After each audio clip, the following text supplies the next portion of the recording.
eu vou começar só passando os últimos slides da última apresentação, e daí a gente já começa essa só para ter um fio da meada, assim, que eu quero fazer meio que uma sequência desses nossos encontros. Esse aqui foi o último, né? E eu falei de integração do Training Peaks, falei do que eu recebo do treino, falamos, daí eu mostrei esse gráfico, acho que eu entrei no Training Peaks para mostrar algumas coisas para vocês também. As métricas, lembrando aqui que o limiar funcional, tanto o FTP quanto o FTHR, é a parte que define as intensidades do treino, então o Training Peaks parte do limiar, então a gente acha esse número para poder prescrever em cima dele. Hoje tem se falado bastante do durability, né? Mas é uma informação que é legal, mas a gente não consegue treinar isso no nosso dia a dia de atleta amador, porque a gente não consegue ficar 3 horas na bike para depois começar a treinar. Então, por isso que a gente usa ainda o FTP como padrão para os treinos. O IF, né, que daí a partir do FTP a gente determina o IF, então se tu ficar 1 hora andando no teu FTP, o IF é de 1, e o IF multiplicado pelo tempo gera o TSS, que é a pontuação do treino, que diz para o algoritmo o quão forte foi para ele calcular a fadiga, o fitness e a forma. Daí, depois, como analiso os dados, e daí nós vamos para o que eu vou falar nessa apresentação de hoje. Esse é o terceiro webinar. Então, a gente vai falar hoje da distribuição das zonas, dos treinos chaves e os dias leves versus dias fortes. A gente distribui bastante parte do treino em zona 2, zona 3. Por quê? Porque nós praticamos uma atividade aeróbica. Nossas competições sempre estão focadas nessa parte aeróbica do treinamento, né? A gente sempre fica mais de 20 minutos competindo, não é uma corrida de 5 quilômetros ou 100 metros que é glicolítico ou demasiadamente glicolítica, demasiadamente baseada só no açúcar. Eu vou entrar nesse assunto mais para frente, eu separei umas tabelas para mostrar para vocês. Então, o que eu visualizo no treinamento de vocês? Eu boto geralmente durante semanas 2 dias com mais intensidade para que vocês façam a parte anaeróbica, a parte de treinamento glicolítico, principalmente quando a gente entra na fase de construção, né? E no outro dia eu já boto um treino aeróbico. Em alguns períodos específicos eu boto 3 treinos pesados seguidos e dou uma reduzida. E no fim de semana, geralmente o longão. Quem for fazer, tipo, prova por etapas, prova ou prova de ultra endurance, ali de 2, 3 dias ou mais dias, daí, claro, de vez em quando a gente vai pegar geralmente eu tento botar numa sexta, para quem não trabalhar CLT aí, fazer um dia pesado já na sexta, fazer um dia pesado no sábado e o domingo ficar off ou um recovery para evitar de o cara começar a semana já quebrado. E quem não consegue tem que se virar com sábado e domingo, né? O Dadá é um aluno que pediu para mim, olha, se eu não quero ficar sábado o dia inteiro sobre a bike. Então ele dividiu os treinos dele todos durante a semana para fazer o volume total. É o mundo ideal? Não. Mas ele já é um cara com bastante experiências nas provas de ultra. Para ele já entendeu como é que funciona e nós vamos fazendo dessa forma. Quando a gente termina lá toda a parte de planejamento, essa aqui é a apresentação do final do ano ainda, né? Então, a continuação daquela apresentação do final do ano. A gente termina o ciclo, então a gente começa o ano agora com um reteste de FTP e de FTHR, né? Nas próximas semanas, eu não boto já na primeira, segunda semana, porque a gente tem um final do ano muito sazonal, então a gente não está bem condicionado para se testar. Se a gente pegar agora, vai ser um valor, ou o cara está muito descansado, a frequência sobe muito, ou ele vem, que nem o meu caso, de dias de muito estresse por comida e ingesta de álcool, e daí não fica, também o corpo não está legal, não adianta fazer, então a gente faz isso. A gente também faz durante a gestão do treinamento, ajuste das planilhas individuais, com reuniões, com troca de ideias. Geralmente isso rola via WhatsApp, a gente sempre está em contato, né? Depois as metas do próximo ciclo, que eu já pedi para vocês, e no Training Peaks, que eu botei um monte de provas e tirar e ajustar elas ali. Eu mandei até um vídeo tutorial de como fazer isso. E botei também a agenda de provas e eventos lá no Training Peaks para facilitar a vida de vocês na escolha. Todas as provas que eu coloco lá são provas que ou estão muito fáceis de fazer, que nem vai ter a prova agora em janeiro aqui na pista do Brema. É uma prova que não vai entregar uma experiência fantástica aqui em Joinville, mas ela está aqui perto, está fácil, é um domingo, então tu vai ali, faz a prova rapidinho, resolve a vida. Então eu coloquei ela. Também coloquei o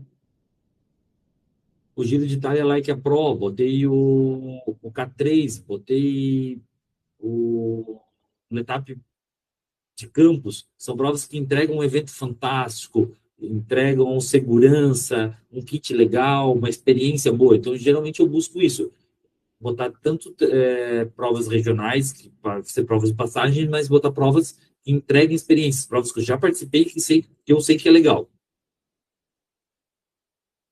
Aqui eu quero entrar numa parte mais conceitual, mais de fisiologia, para que vocês entendam o porquê que a gente treina. Assim, todo mundo treina no fim para ficar mais rápido, para subir melhor, ou para terminar numa colocação melhor a prova. Como eu enxergo o que vocês fazem? Eu estou tentando melhorar a produção de energia do corpo de vocês e que ela consiga produzir por mais tempo. No fim é isso. E também a melhorar a parte técnica, ajudar vocês a cortar os caminhos com as informações que eu tenho de background do que eu já fiz e posso passar para vocês. Mas no fundo, a gente está melhorando a usina hidrelétrica de vocês. Tá? Vamos supor que vocês têm uma usina pequena e eu quero transformar ela numa Itaipu gigante, produzindo muita energia. E para que a gente não desperdice toda essa energia que a gente produza, a gente também treina a melhoria da economia de movimento ou da pedalada. Como que a gente melhora isso? Com os treinos de Big Gear, com os treinos de técnica, para que a gente consiga produzir mais, consiga, com a mesma quantidade de energia, gerar mais potência. Essa é a ideia. Então, é para isso que a gente treina, para melhorar a produção de energia e para melhorar a economia de movimento. Aqui que eu queria chegar com vocês, assim, não sei se está todo mundo enxergando bem a tabela, mas a gente está hoje numa geração de tem que consumir carboidrato, tem que consumir carboidrato, tem que consumir carboidrato. Isso aqui são a tabela aqui do lado esquerdo, sistema energético, é as formas com que o corpo produz energia. É como se a gente pudesse imaginar que o nosso carro tivesse 5 tipos de combustíveis, tá? Então, a gente tem um combustível lá do Velozes e Furiosos, o nitro, que é o ATP-CP, que é de 0 a 10 segundos, tá? Que ele dura. Então, tipo, o corredor de 100 metros, a prova dele é predominantemente ATP-CP. É nisso ali, ele vai arrancar e vai terminar. Quando ele estiver terminando, vai estar começando a entrar o sistema anaeróbico lático, tá? Ele vai estar na fase de mudança e é onde ele começa a perder um pouco de ritmo. Mas ele fica basicamente nisso. Um atleta de corrida de meio fundo, de 1 a 2 minutos, ou de pista, ele vai ficar no anaeróbico lático, que é onde dá aquela acidose metabólica, tá? O que seria a acidose metabólica? A gente está produzindo tanta energia que o corpo não consegue absorver a quantidade de hidrogênio que ele libera, e daí começa a arder, tá? Então, essa parte que é o sprint, é aquela arrancada que o atleta dá no meio da prova, esse tipo de energia. Depois a gente entra no misto, anaeróbico e aeróbico, tá? Aqui a gente consegue produzir a energia e tá em alta intensidade, mas a gente consegue absorver esse lactato, aquele ponto que A gente chama ali meio que de sweat spot, que a gente consegue andar muito forte, mas não morre, tá? Depois a gente vem o aeróbico oxidativo, que a gente tem queima de carboidrato e gordura, tá? Que a gente consegue ficar aqui é a zona praticamente do FTP, tá? O FTP está entre as duas, na verdade. A gente consegue ficar ali por 1 hora, fazendo força, coisa. E depois, para quem pensa em prova de 3, 4, 6 horas, a gente entra nessa parte do aeróbico lipídico, que é o quê? Predominantemente queima de gordura, baixa intensidade e por longas horas. Por que eu queria apresentar essa tabela para vocês? Porque antes de. Só interrompendo. Tudo isso aqui acontece junto, tá? Nada acontece separado. Eu não consigo virar a chave e. Eu lembro uma época que já tive carro com kit GNV, que eu tinha uma chavinha. Eu virava a chavinha, ele ia para o GNV. Eu desvirava a chavinha, ele ia para a gasolina. Eu não consigo fazer isso no corpo humano. Então, quando está acontecendo a queima, tô no sprint máximo, a TPCP. Tá entrando anaeróbio junto, tá entrando gordura junto, tá tudo funcionando junto, mas claro, tá 90% ATPCP, 5% anaeróbico lático, 3% misto, e depois ele vem baixando.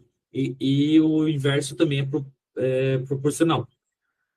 O que acontece nas provas no ciclismo, com é um esporte tão difícil?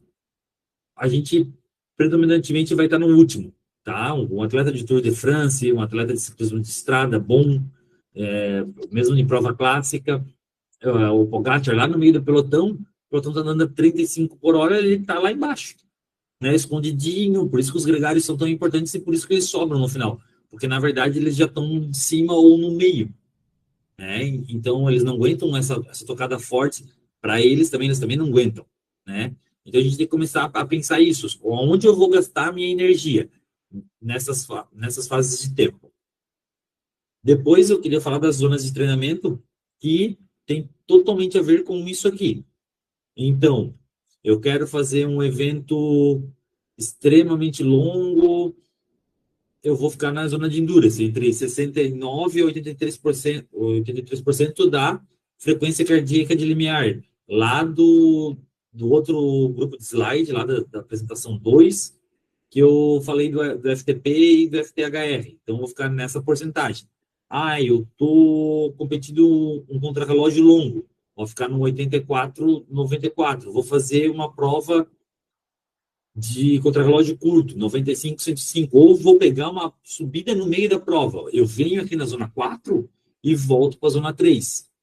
Depois eu volto para a zona 2. Seria o mundo ideal se eu tiver ritmo para acompanhar o pelotão. Então,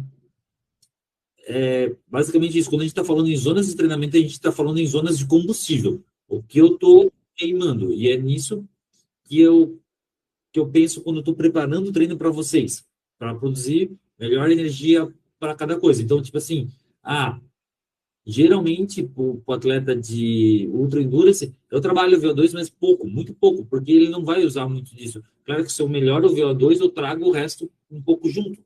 Mas se eu tiver um endurance bem sólido, é o melhor dos mundos. Se ele saber queimar gordura, né? Então a gente tem que entender um pouco disso.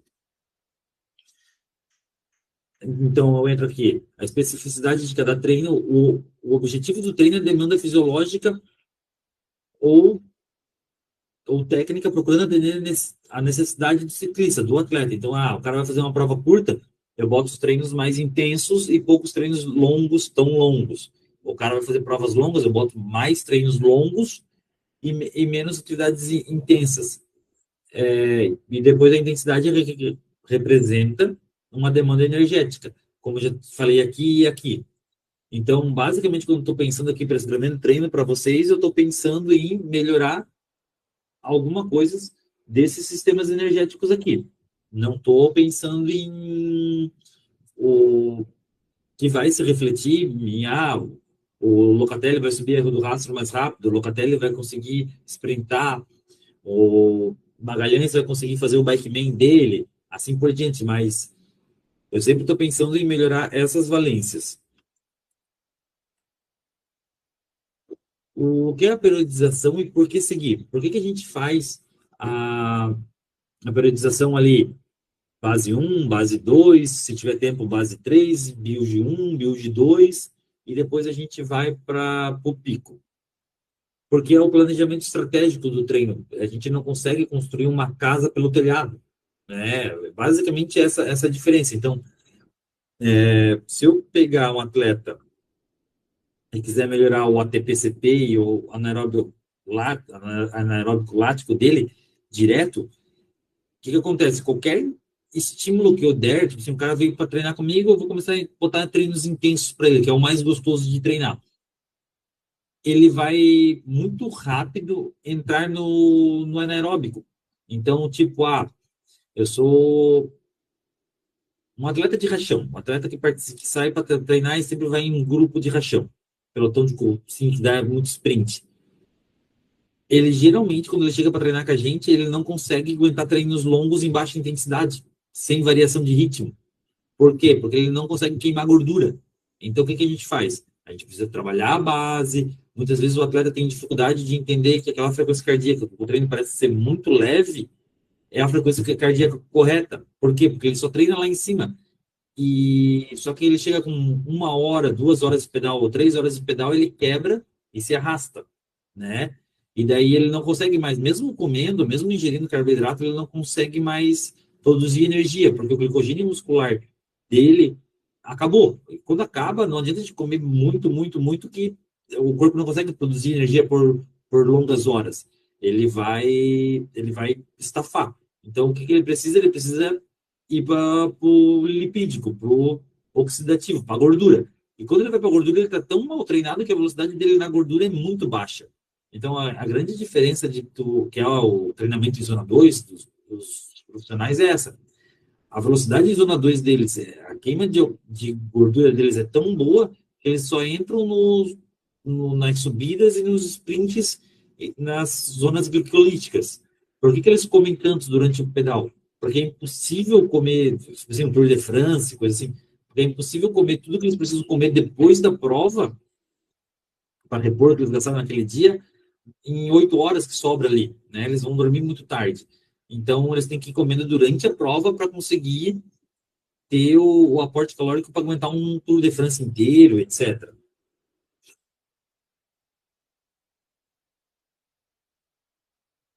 O que a gente entrega de benefício para os alunos? O que você pode esperar da gente? Uma evolução constante, segurança e previsão de lesão. O que rola aqui? Muitas vezes a gente quer treinar para alguma prova e a gente quer treinar a prova todo fim de semana, ou a gente quer fazer o máximo de volume possível porque a gente acha que isso que vai treinar nós. Mas, na verdade, é o seguinte, tem que ter um planejamento ideal para que tu não canse, para que tu não entre, teu corpo não comece a ficar muito fraco e comece a ficar muito doente. Então, a gente trabalha com esse planejamento para tomar cuidado, para não sair eu pedalava 1.000 quilômetros por 800 quilômetros por mês, agora eu estou pedalando 1.500, 1.600 de uma vez só. Isso vai dar errado, né? Treinos claros e objetivos, vocês vão perceber que na rede a gente não enfeita muito pavão, eu sempre faço os treinos mais claros, mais objetivos,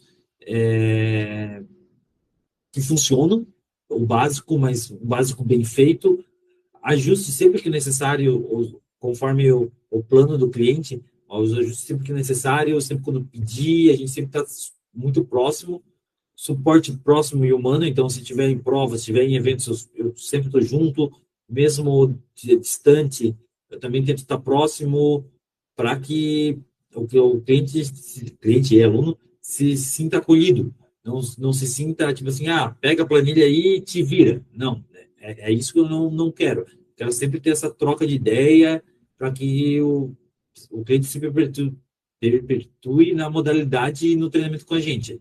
E eu consigo unir muito da parte científica, da parte da graduação, de cursos, etc., com experiência prática. Eu sempre tento vivenciar o que os atletas vão passar. Então, fazer o Bikeman não era um objetivo meu, né? Nunca foi, assim, um sonho, mas convivendo com os alunos, isso que eu vi a necessidade de participar, de estar lá, botar a pele no jogo. E fui, fiz, gostei, quero fazer novamente. Vamos unir isso, a experiência prática. Não adianta muitas vezes a gente ter totalmente dominar muito científico e não conseguir transformar isso em prática, né? Porque muitas vezes acontecem coisas na prática que o científico não explica. O compromisso nosso é proximidade e atenção verdadeira, treinos individualizados, como eu falei para vocês, a gente individualiza o treinamento lá na configuração do TrainPix mais fino possível, mais ajustadinho para não ter erro, no volume, no que cada cliente pode fazer, e assim a gente vai ajustando as demandas. Metodologia validada por ciência e prática, vários atletas já fizeram tudo quanto é tipo de prova, já tivemos vários resultados legais, e direcionamento para vários objetivos. Ah, eu quero só saúde, lifestyle, a gente consegue atender. A gente quer endurance, performance, gran fundo. Por todas essas modalidades a gente já passou, cross country, etc. Então, eu acho que a gente consegue ter um pacote bem legal na rede. Um abraço, até a próxima reunião aí. Valeu!